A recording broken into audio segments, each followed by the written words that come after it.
नमस्कार, मैं सिमरन स्वागत करती हूँ आप सभी का आज के हमारे इस विशेष और बेहद महत्वपूर्ण पॉडकास्ट में। एडीओ की परीक्षा 14 तारीख से शुरू होने जा रही है और इस समय अभ्यर्थियों के मन में बहुत सारे सवाल, चिंताएं और बहुत सारी उम्मीदें हैं। ऐसे में यह बेहद महत्वपूर्ण हो जाता है कि उन्हें सटीक दिशा निर्देश और सही जानकारी प्राप्त हो।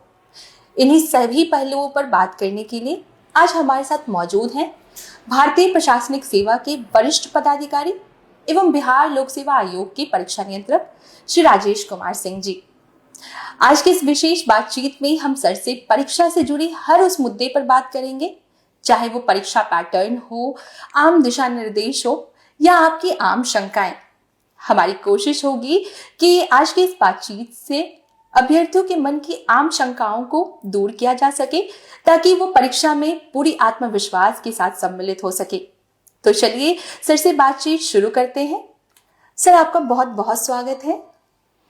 सर, एडीओ की परीक्षा जैसे कि 14 तारीख से पूर्व में ही निर्धारित कर दी गई थी और 14 तारीख से एडीओ की परीक्षा 3 चरणों में शुरू होने जा रही है। तो सर, ऐसे में मेरा रिक्वेस्ट होगा कि एक बार पुनः अभ्यर्थियों के लिए सर जो परीक्षा पैटर्न है उसको आप बता दें कि क्या परीक्षा पैटर्न है एडीओ परीक्षा के लिए। देखिए, 3 चरण में ये परीक्षा निर्धारित है। पहला चरण 14 और 15 तारीख को होगा, दूसरा चरण 17 और 18 तारीख को और तीसरा चरण 20 और 21 तारीख को। परीक्षा वस्तुनिष्ठ प्रकार की होगी, मतलब मल्टीपल चॉइस क्वेश्चंस रहेंगे इसमें, जिसमें कि OMR बेस्ड परीक्षा होगी। सर, एडीओ परीक्षा के लिए कुल कितने अभ्यर्थियों ने आवेदन किया है?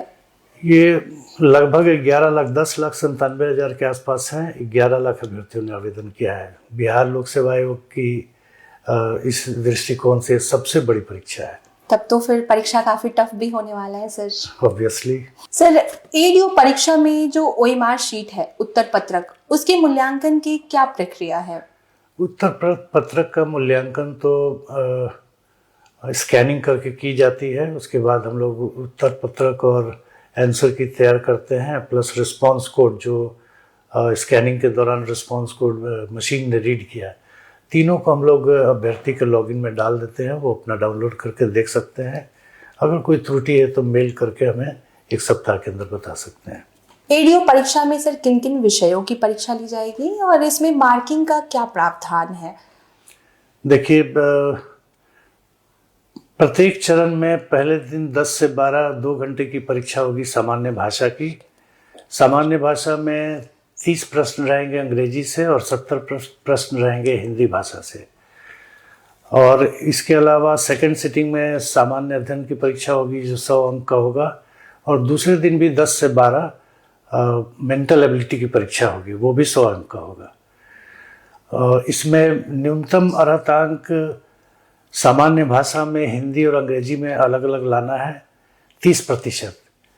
हिंदी में 70 अंक की परीक्षा होगी तो उसमें मिनिमम 21 अंक लाना है, और हिंदी चूँकि अंग्रेजी 30 अंक की परीक्षा है तो उसमें मिनिमम 9 नंबर लाना है।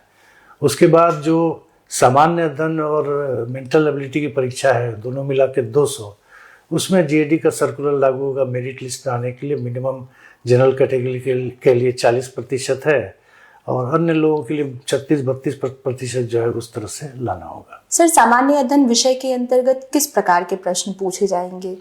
सामान्य अध्ययन में तो डिफाइंड सामान्य अध्ययन, और देखिए जीएस और जीके में यही बुनियादी अंतर है। जीके डिफाइंड है, सामान्य अध्ययन का कोई विशेष डिफिनीशन नहीं है। ऐसे हम लोग बोल देते हैं कि history, geography, science tech, economics वगैरह, पॉलिटी वगैरह से प्रश्न रहेंगे, लेकिन कुछ भी पूछा जा सकता है जो एक पढ़े लिखे आदमी को जानना चाहिए।